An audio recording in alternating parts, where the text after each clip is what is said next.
Hello everyone, this is Aditi from the Media Club IIT BHU. Today, we have with us Dr. Lakshman, our institute psychologist, who is here to address a few questions regarding students' mental health issues, which arose from the results of a survey we conducted recently. Moving towards our first question, the online semester has immensely reduced the social interaction among students. And since physical reopening of colleges is still very elusive, so what are your suggestions? How can we bridge this gap in socialization? And how can we overcome the adverse effects of reduced social interaction? Yes I believe कि online semester ने थोड़ा सा आपका social interaction कम हुआ है, लेकिन वो social interaction physically कहीं ना कहीं कम हुआ है, साइकोलॉजिकली या अगर जो आप जुड़ना चाहते हैं किसी से सोशली, तो देयर इज़ अ सेवरल वे जिसके थ्रू आप जुड़ सकते हैं और आप अपने इमोशंस को शेयर कर सकते हैं, लोगों से अपनी बातों को शेयर कर सकते हैं, क्योंकि जो ये पेंडेमिक का दौर चल रहा है वहाँ पे लाइफ सबसे ऊपर है, क्योंकि आप भी नहीं चाहेंगे कि आपके लाइफ को किसी भी तरीके से थ्रेट हो, चाहे वो कोरोना की वजह से हो या किसी और रीज़न से हो। तो मुझे लगता है कि एक छोटा सा टाइम है जहाँ पर आपको थोड़ा पेशेंस मेंटेन रखना है और हर चीज़ की एक अपनी लिमिटेशंस है। मैं मानता हूँ कि कई जगह पे हो सकता है कि लोगों के पास प्रॉपर ना हो नेटवर्क, या बिजली समय से ना आती हो, या कुछ अलग अलग लिमिटेशंस हो सकते हैं, लेकिन एक चीज़ ध्यान रखना है कि सबसे बड़ी प्रायोरिटी क्या है, आपकी लाइफ या फिर कुछ और। दूसरी बात, अगर जो आप मुझसे बात करते हैं प्रीपोजिशन की, इस गैप को ब्रिज करने के लिए, तो मैं एक चीज़ कहूँगा आप सभी से कि हम सब के पास कोई ना कोई स्किल है, चाहे मैं हूँ या आप हूँ, और ये स्किल हम लोगों के साथ शेयर कर सकते हैं, क्योंकि आपके पास सबसे बढ़िया वेपन है वो है आपका मोबाइल, आपका सोशल मीडिया, और सबके पास ऑलमोस्ट मल्टीमीडिया फ़ोन है और आप बहुत कुछ लोगों को सिखा सकते हैं, सीख सकते हैं। अगर जो आपको कुकिंग आती है तो लोगों को कुकिंग सिखाइए, आपको पेंटिंग आती है तो कोई पेंटिंग सिखाए, कोई डांस सिखाए, कोई सिंगिंग सिखाए। अगर जो इस टाइम को सही तरीके से यूटिलाइज़ किया जाए तो शायद इस गैप को हम बहुत अच्छे से फुलफ़िल कर सकते हैं। कई बार आप सोचते हैं कि आपके पास करने के लिए कुछ भी नहीं है, लेकिन आप 24 आवर्स को अगर जो पार्ट में डिवाइड करके और डिसाइड करें कि मुझे किस वक्त क्या करना है, तो यकीन मानिए आपके पास वक्त कम पड़ जाएगा और काम बहुत ज़्यादा होगा। दिस इज़ द टाइम जहाँ पर आप अपने स्किल को इन्हेंस कर सकते हैं, आप अपने इनर उसको स्किल को और इन्हांस कर सकते हैं, आप अपने कॉन्शियसनेस को फॉर्म कर सकते हैं, क्योंकि फ्रेडरिक नीचे एक बहुत बड़े फ़िलोसोफर रहे हैं, एग्जिस्टेंशियल फ़िलोसोफर, जिन्होंने बात करी थी कि अगर जो आपको सुपरमैन बनना है तो थोड़ा लॉनलीनेस भी ज़रूरी होता है। And this is the time जहाँ पर आप अपने सेंसेस पे काम कर सकते हैं, आप कॉन्शियसनेस पे काम कर सकते हैं, अपने स्किल पे काम कर सकते हैं, आप बहुत कुछ नया सीख सकते हैं। और क्योंकि आप अगर जो अपना पेशेंस खोएंगे तो पेशेंट बन जाएंगे। सबसे इम्पॉर्टेंट बात ये भी है कि जो आपका सवाल है कि कैसे ये स्टूडेंट्स को साइकोलॉजिकली इम्पैक्ट किया है, तो of course due to lack of social interactions, physical interaction जिसको हम बोलेंगे, वहाँ पे नो डाउट स्ट्रेस, एंग्जाइटी या तमाम जो साइकोलॉजिकल डिसऑर्डर्स हैं वो उसमें थोड़े ग्रोथ देखने को मिला है। Many of the students happen to work all day and then sleep in the same room. So this lack of distinction between work and leisure is causing them a lot of stress, and they feel mentally exhausted most of the times. They further admitted that they find themselves sitting idly and unwilling to do any work. So according to you, what are the repercussions of such a situation and how can we deal with it? Students के पास ये एक limitation है और इसके बहुत सारे drawback हैं, मैं समझ सकता हूँ, लेकिन आप जब एक ही रूम में काम करते हैं तो काम का आपका एक पर्टिकुलर दायरा होगा, लाइक 5 आवर्स काम कर रहे हैं, 6 आवर्स काम कर रहे हैं, 7 आवर्स काम कर रहे हैं, 8 आवर्स काम कर रहे हैं। और खासकर जब आप स्क्रीन पे काम कर रहे हैं तो स्क्रीन पे काम करने के लिए कुछ डूज एंड डोंट होते हैं। जब आप लगातार 1 आवर कर रहे हैं तो आप 5 to 10 मिनट्स का रेस्ट लीजिए, राइट। और जहाँ तक सेम रूम का सवाल है तो एग्जैक्टली ये एक लिमिटेशन है आपके पास, जिसको अगर जो आपके पास ऑप्शन है तो आप कोशिश करिए कि जितना टाइम आप वर्क कर रहे हैं उस रूम में उतने वक्त तक ही रहिए। उसके बाद आप बाहर निकलिए। आप अपने डे को पूरा एक शेड्यूल कीजिए मॉर्निंग में कि आप इस 24 आवर्स को कैसे यूटिलाइज करने वाले हैं, क्योंकि आपके पास बहुत सारे ऑप्शंस है जिसके थ्रू आप अपने ब्रेन और माइंड को रिजर्वेट कर सकते हैं। लाइक मेडिटेशन है, इसके अलावा आप अपने फ्रेंड से बात कर सकते हैं, उसके अलावा आपके घर में कुछ पौधे हैं तो उनके साथ आप वाटरिंग कर सकते हैं, किचन के कुछ काम कर सकते हैं। उसके अलावा अपने स्किल पे, जैसे मैं हमेशा कहता हूँ, काम कर सकते हैं। उसके अलावा अपने लेज़र टाइम में आप कोई सॉन्ग सुन सकते हैं। आपके पास सेवरल ऑप्शंस है जहाँ पे आप ऑप्ट करके आप इस बॉर्डम से बच सकते हैं। और कोशिश करिए कि आप maximum time after working on this screen आप मैक्सिमम टाइम उस कमरे से बाहर रहें। वो आप किचन हो सकता है, आपका छत हो सकता है, और भी बहुत सारे ऑप्शन है, आपको ढूंढना पड़ेगा। कई बार आप बहाने करने लगते हैं खुद के साथ बिकॉज ऑफ कि मेरे लिए ये मुश्किल है, मेरे लिए वो मुश्किल है। यकीन मानिए मुश्किलें हैं, बट इसीलिए आपका ब्रेन और माइंड है जिसके थ्रू आप एक प्रॉपर डिसीजन ले सकते हैं। प्रॉपर आप अपने डे को प्लान कर सकते हैं, उस प्लान को चैनलाइज कर सकते हैं, जिससे आपका मूड और आपका जो ब्रेन है वो चैनलाइज रहेगा और आपको अच्छा लगेगा। Meditation is a must. आप मेडिटेट करिए, आपको बहुत अच्छा लगेगा। Students are facing lack of motivation and interest to learn in online semester due to online mode of classes and minimal student-teacher rapport. They are feeling their productivity and concentration go down day by day due to lack of peer group and a better study-friendly environment. This situation is prevalent not only on the academic front but also on extracurricular activities.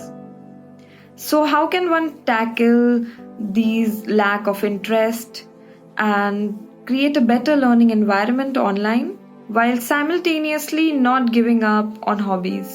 अगर जो आप ये कहते हैं कि online environment monotonous हो गया है तो ये पूरी तरीके से सही नहीं है, ये पार्शियली करेक्ट है।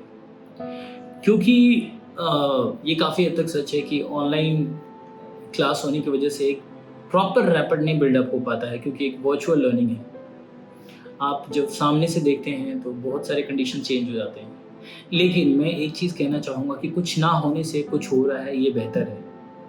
कुछ लिमिटेशंस तो सेट रहेंगे ही रहेंगी, जब क्योंकि एक ऐसे पैंडेमिक दौर में है जहाँ पर हमें लाइफ सबसे ऊपर है हमारी। बाकी ये चीज़ें हम लोग कोशिश कर रहे हैं कि चीज़ों को एक न्यू नॉर्मल के तहत एडजस्ट किया जाए, और ये बहुत लंबा नहीं करना है, क्योंकि आई एम वेरी श्योर कि कोई ना कोई इसका एक आउटकम निकल के आएगा, पॉजिटिव आउटकम निकल के आएगा, और वो फ्रूटफुल होगा हम सभी के लिए।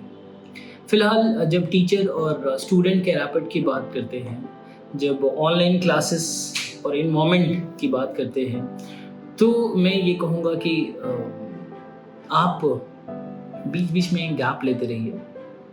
इसके अलावा आप लोग क्लास से पहले 5 से 10 मिनट एक दूसरे के साथ इंट्रोड्यूस होइए, एक दूसरे के हॉबीज़ के बारे में बात करिए, एक दूसरे के लाइक्स डिसलाइक्स के बारे में बात करिए। कौन किस प्लेस से है, वहाँ की फेमस चीज़ें क्या है, इस पे शेयर करिए। कौन क्या अच्छा इनोवेटिव आइडिया दे सकता है, कुछ उस पर बात करिए। आप कुछ अंताक्षरी खेल सकते हैं। बहुत सारे ऐसे गेम्स हैं जो हम ग्रुप में खेलते थे पहले साथ बैठ के, अब वो हम उसको ऑनलाइन खेलते हैं। ये भी कितना एक्साइटिंग होगा, क्योंकि आप लैक ऑफ मोटिवेशन से ही जब चीज़ों को स्टार्ट करेंगे तो फिर लैकिंग होगी, तो फिर मोटिवेशन कहाँ से आएगा। लेकिन मोटिवेशन है, उसको लैकिंग नहीं रखना है। और सबसे जो इम्पोर्टेंट बात है, इस इन्वायरमेंट मोड को अगर जो और बेहतर बनाना है तो एक दूसरे से थोड़ी नज़दीकियाँ बढ़ानी पड़ेगी। जैसे आप फेसबुक पे बनाते हैं, जैसे आप अपना एक बॉयफ्रेंड या गर्लफ्रेंड ढूंढते हैं, तब कितना एक्साइटिंग लगता है शुरू में बात करना, और लंबे समय तक आप बात करते हैं और एक अलग लेवल का एक्साइटमेंट उसमें रहता है। लेकिन जहाँ स्टडीज़ की बात होती है तो आपका एक्साइटमेंट लेवल थोड़ा सा लो हो जाता है, क्योंकि काफ़ी हद तक स्टूडेंट्स एकेडमिक से भागते हैं। लेकिन ये एक ऐसा टाइम है जहाँ पे एकेडमिक्स के साथ साथ अपने मेंटल हेल्थ का भी ख्याल रखना है, क्योंकि आइसोलेशंस, लोनलीनेस, एंग्जाइटी, डिप्रेशन, ये तमाम चीज़ें आपके घर के सामने या बाहर दरवाजे पे खड़ी है। अब जैसे उसको अपॉर्चुनिटी देंगे वो आपको आके ग्रैब कर लेंगे। तो ये मौका नहीं देना है। आप इंटरेक्टिव बने रहिए। क्लास के बीच बीच में एक दूसरे के साथ आप अच्छे अच्छे जोक्स शेयर कर सकते हैं, कुछ अच्छे गाने आप गा सकते हैं। ये सारे वो तरीके हैं जो आपके मूड को लाइट करेगा। आपका सारा फोकस यही कि कब कॉलेज खुलेगा, कब कॉलेज खुलेगा, कब कॉलेज खुलेगा। तो ठीक है, कॉलेज तो खुलेगा, ये भी आपको भी पता है, सबको पता है, लेकिन कब खुलेगा ये किसी को नहीं पता है। और जो नहीं पता है उसको पता करने की कोशिश करेंगे, सब कुछ जितना आपका मोटिवेशन है वो सब डीमोटिवेट हो जाएंगे आप, जो नहीं होना है। तो इन मोमेंट जो है आपका, इसको एंजॉय करने के लिए नए नए चीज़ों को आप लेके आइए, नए नए चीज़ों को इंट्रोड्यूस करिए। और जितने फ्रेशर्स हैं मैं उनसे खास कर ये कहूँगा कि just you have the best thing, that is your mind.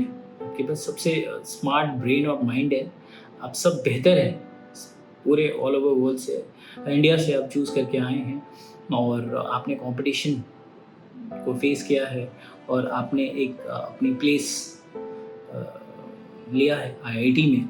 तो मुझे लगता है कि इस जश्न को आप जारी रखिए, आप इसको डीमोटिवेशन में या लैक ऑफ मोटिवेशन में चेंज मत करिए। जो क्लासेस चल रही है एटलीस्ट चल रही हैं, हम सब ब्लेस्ड हैं। कुछ एक लिमिटेशंस हैं, लेकिन वो लिमिटेशंस तो बनी रहेंगी, क्योंकि अगेन कि हम फाइट कर रहे हैं कोरोना से, और इसमें अगर जो सबका साथ मिले तो बहुत जल्दी हम कोरोना को हरा करके फिर हम लोग कैंपस में मिलेंगे और बहुत मज़ा आने वाला है। तो उस मज़े को डिज़ाइन करते हैं कि कैसे हम लोग आके एंजॉय करेंगे कैंपस में। A lot of students agree that this year has taken a toll on their physical fitness. So do you feel that this damage on physical fitness might have a significant impact on their mental health as well? If yes, what are your suggestions? How can we deal with it? जो हमारा mind और body है एक दूसरे के साथ connected है। कहीं ना कहीं जब आपके माइंड में प्रेशर आता है तो उसका एक इफेक्ट आपके बॉडी पे दिखता है, क्योंकि आपके सारे हार्मोनल फंक्शनिंग, आपके इमोशंस सब एक दूसरे के साथ कनेक्टेड है। जब हम फिजिकल फिटनेस की बात करते हैं तो कहते हैं healthy body healthy mind, healthy mind healthy body, ये एक दूसरे के पूरक है। माइंड को फिट रखना है तो आपको फिजिकली फिट रहना बहुत ज़रूरी है। चाहे वो आप योगा से करिए, आप फिजिकल एक्सरसाइज से करिए, रनिंग करिए, आप कुछ लोग जिम करते हैं, बहुत सारे सेवरल ऑप्शंस हैं। घर में बहुत सारे ऐसे एक्सरसाइजेज हैं जिसके थ्रू आप अपने आप को मेंटली फिट रख सकते हैं, फिजिकली फिट रख सकते हैं। और ऐसे रिसर्चेज में भी है कि इंस्टेंट इफेक्ट आता है। 20% ऑक्सीजन आपके ब्रेन में बढ़ जाता है जब आप कोई भी फिजिकल एक्टिविटी करते हैं। आपका सेरोटोनिन लेवल अच्छा रहता है, आपका मूड इफेक्ट बहुत अच्छा रहता है।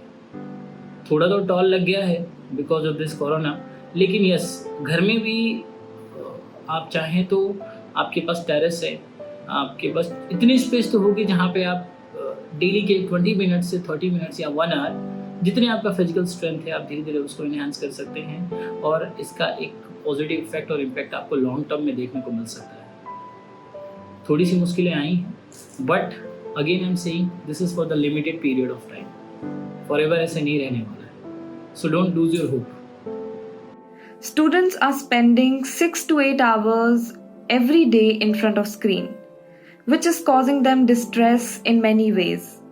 It also creates an imbalance in their daily schedule. So would you like to suggest a timetable or an ideal schedule for students to follow? जब कंटिन्यूटी में कोई भी आप काम करते हैं या करेंगे तो जाहिर सी बात है आपको थका देगा। और खासकर जब हम स्क्रीन की बात करते हैं तो स्क्रीन अपने आप में, अगेन आई एम सेइंग कि कुछ इसकी अच्छाइयाँ हैं तो बहुत सारी बुराइयाँ भी हैं। मैं यही सजेस्ट करूँगा कि आप पार्ट पार्ट में चीज़ों को करिए, एक कंटिन्यूएशन में नहीं। और मैं ऐसे इंस्टीट्यूशन से भी गुजारिश करूँगा कि कोई भी शेड्यूल एक कंटिन्यूटी में ना चले, थोड़ा सा ब्रेक मिलना चाहिए और आप ब्रेक लेते रहें। बीच बीच में आप प्राणायाम करते रहें, आप भ्रामरी कर सकते हैं, बीच में आप एक डीप ब्रीदिंग कर सकते हैं। एक JPMR एक्सरसाइज आता है, वो मैं आपको शेयर कर दूंगा वीडियो, आप वो कर सकते हैं, भ्रामरी कर सकते हैं। ऐसे बहुत सारे टेक्निक्स हैं जिसके थ्रू आप अपने मेंटल एबिलिटी को बढ़ा सकते हैं। और स्क्रीन पे कंटिन्यूटी में मत बने रहिए, 10 मिनट बाद, 5 मिनट बाद, ऐसे बहुत सारे टेक्निक है जिसको कर सकते हैं आप। लगातार जब आप स्क्रीन पे देखेंगे तो आपकी आंखों को भी इफेक्ट पड़ेगा, आपके ब्रेन को भी इफेक्ट पड़ेगा, थोड़ा सा वो आपका इरिटेशन, एग्रेशन लेवल में भी बढ़ सकता है। तो कोशिश करिए कि बीच बीच में गैप लेते रहिए, खुद को रिफ्रेश करते रहिए और कम से कम आप प्राणायाम तो डेली करिए ही करिए, योग मेडिटेशन करिए ही करिए, फिजिकल एक्टिविटी करिए और अपने आप को सेफ रखिए, क्योंकि आप सेफ रहेंगे और आपका मेंटल हेल्थ सेफ रहेगा तो आप लाइफ उतना ही मज़ा आएगा। आप अपना लाइफ में प्रायोरिटी सेट करिए और प्रायोरिटी वाली चीज़ों को काम करिए। आप कई बार क्या होता है कि क्लासेस तो चल रही है, ठीक है, उसके अलावा आप गेम खेलने लगते हैं, सोशल मीडिया यूज़ करने लगते हैं। रात को सोते वक्त फ़ोन का बिल्कुल इस्तेमाल मत करिए। अब उससे अच्छा है कि कुछ बुक्स पढ़ लीजिए, अब GS पे कुछ पढ़ सकते हैं, बहुत सारी चीज़ें हैं जहाँ पे आप कर सकते हैं। क्योंकि कई बार आप स्क्रीन पे रहते हैं, उसके बाद आप गेम खेलना स्टार्ट कर देते हैं। तो आपको भी इस चीज़ का ख्याल रखना पड़ेगा कि कब, कितना और कैसे इस स्क्रीन का इस्तेमाल आप कर रहे हैं। The biggest and the most obvious issue is that there is absolutely no certainty about the future at the moment as to when normal life will be resumed. And all of this is the reason for severe anxiety and insecurity among us. We don't know for how long we are in the current situation, and this uncertainty is causing a lot of stress. So what are your thoughts and suggestions on this topic? बहुत obvious है कि जो ये current situation चल रहा है, पता नहीं कब तक ठीक होगा, ये किसी को नहीं पता, बट ये श्योर है कि ये चीज़ें ठीक होंगी और कोई ना कोई इसका एक अल्टरनेटिव या फिर कोई ना कोई इसका एट लास्ट कंक्लूजन निकल के ज़रूर आएगा। बट हम ह्यूमन बीइंग का ये शुरू से शायद आदत रही है, खासकर यंग जनरेशन का, कि सब कुछ को लेकर के बहुत जल्दी इम्पेशेंस हो जाते हैं। अगर जो आपके पास थोड़ा सा पेशेंस नहीं है तो ये this is the time when you need to develop your patience. सब कुछ अनसर्टेन है, ये जो कंडीशन चल रहा है अनसर्टेन है, क्योंकि लाइफ में किसी भी चीज़ की सर्टेनिटी नहीं है और शायद यही लाइफ की सबसे अच्छी ब्यूटी है। किसी को नहीं पता कब क्या होने वाला है, बट जो भी होने वाला है उसके लिए आपको रेडी रहना पड़ सकता है या रेडी रहना पड़ेगा। क्योंकि जब आप चीज़ों को सर्टन करने की कोशिश करते हैं तो आपकी जो पूरी पॉजिटिव एनर्जी है, जो आपकी पूरी स्ट्रेंथ है, उस अनसर्टेनिटी को जब सर्टेनिटी में चेंज करने के नज़रिए से या फिर उसके व्यू से आप जाते हैं तो आपका खामखा सारा मेंटल स्ट्रेन क्रिएट होता है, आपकी सारी ऊर्जा ख़त्म होने लगती है या एक ऐसे चीज़ में जाती है जिसका कोई मीनिंग नहीं है। तो मैं कहूँगा कि आपके पास 24/7 जो भी टाइम है उसको आप प्लान करिए अपने पूरे डे को। सोना कब है, उठना कब है, आपको कितना पढ़ना है, कितना फिजिकल एक्टिविटी करना है, कितना मेंटल एक्टिविटी करना है, कितना अपने घर के काम में देना है, किचन में कितना देर हाथ बिठाना है, अपने एकेडमिक से नए स्किल्स पे जो आप सीख रहे हैं उस पर कितना ध्यान देना है। स्ट्रेस, एंग्जाइटी, डिप्रेशन की जब हम बात करते हैं तो ये तो बहुत ईजी है इसको क्रिएट करना, बट कुछ है तो इससे कैसे फाइट करना है, उस स्किल्स को अगर जो हम डेवलप करेंगे तो बहुत ईजिली हम सारे स्टूडेंट्स इससे फाइट बैक कर सकते हैं। कंडीशन क्रूशियल होना, देखिए सिर्फ कोरोना की बात नहीं है, लाइफ में अभी बहुत सारे ऐसे पड़ाव आएंगे जहाँ पर आपको बहुत पेशेंस के साथ लड़ना पड़ सकता है चीज़ों के साथ।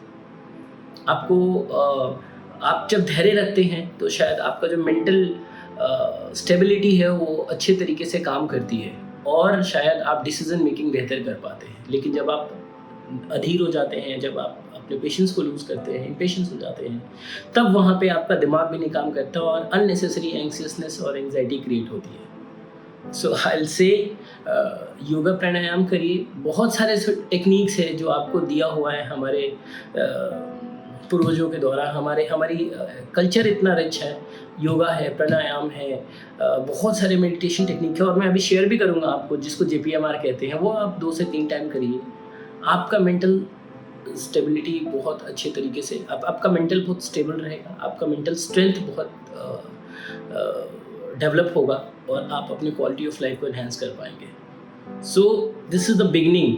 अच्छी बात है कि हम चीज़ों को अभी लड़ना सीख रहे हैं और आपके पास एक अपॉर्चुनिटी है कि आप यहाँ से सीख करके अपने आप को तराशिए और शायद ये चीज़ आपके लिए आने वाले टाइम में एक नए अपॉर्चुनिटी को क्रिएट करेगा, क्योंकि हर इंसान को ना एक्सपीरियंस चाहिए होता है। आप भी जब किसी कंपनी में जाते हो तो कोई भी कंपनी रॉ पर्सन को नहीं रखती है, उसको एक्सपीरियंस बंदा चाहता है। And this is the time when we need to learn, and जितनी हमारी लर्निंग इन्हेंस होगी उतनी हमारी क्वालिटी लाइफ की क्वालिटी उतनी अच्छी इन्हेंस होगी। सो आई मस्ट से कि आप थोड़ा सा अपने लाइफ को प्लान करिए, अपने डेज को प्लान करिए। अपने डेज को प्लान करेंगे तो आपका वीक ठीक होगा तो मंथ ठीक होगा और मंथ ठीक होगा तो आपके ईयर ठीक होंगे। तो सब कुछ एक अरेंज ऑर्डर में लेके चलिए, आप बहुत पैनिक मत होइए। Thank you, sir, for enlightening us and discussing these critical issues. We are incredibly grateful for your guidance. Moving further, I am glad to announce that we will be addressing students' issues in our forthcoming podcast. आप अपने लोगों के साथ sharing जारी रखिए। आपका कोई दोस्त हो सकता है, आपका कोई फैमिली मेम्बर हो सकता है, और आपको फिर भी कोई भी साइकोलॉजिकल डिस्टर्बेंस लग रहा है, नींद ना आना या बहुत गुस्सा आना, या आप आज इन दिनों बहुत चिड़चिड़े हो गए हैं, या आपका किसी काम में जो प्लेजर लगता था पहले अब प्लेजर नहीं आ रहा है, दूर दूर रहने का मन करता है, या सुसाइडल आइडिएशंस आते हैं, अगर जो तमाम इस तरह के सिम्टम्स आपको आ रहे हैं तो आप मुझसे कनेक्ट कर सकते हैं। मेरा नंबर है 9696384984 और मैं आपके लिए any time you can message me, available हूँ। आप मुझे ईमेल कर सकते हैं, आप वेलनेस के उसमें मैसेज करके आप मुझसे बात कर सकते हैं। तो बहुत सारे तरीके हैं जिसके थ्रू आप चाहें तो अपने क्वालिटी ऑफ लाइफ को एनहांस कर सकते हैं, हम उनसे जुड़ सकते हैं, क्योंकि ये टाइम है जहाँ पर एक सही समझ के साथ हम सबको आगे बढ़ना है। और अगेन आई एम सेइंग, हमारी लाइफ सबसे इम्पॉर्टेंट है। ये एक छोटा सा पीरियड है, अगर जो आपकी लाइफ 100 साल की है तो उसमें कुछ दिनों की बात है जहाँ पर आपको एक धैर्य के साथ, अपने पेशेंस के साथ इस चीज़ को फाइट करना है, कोरोना से फाइट करना है, इस पैंडेमिक से फाइट करना है, और अपने मेंटल हेल्थ और अपनी फिजिकल हेल्थ दोनों का खासा ख्याल रखना है। समय समय पे हाथ धोते रहिए, आप लोगों से डिस्टेंस बनाइए, लेकिन माइंड का डिस्टेंस मत बनाइए, फिजिकल डिस्टेंसिंग रखिए। फिर मिलेंगे। Thank you so much. नमस्कार।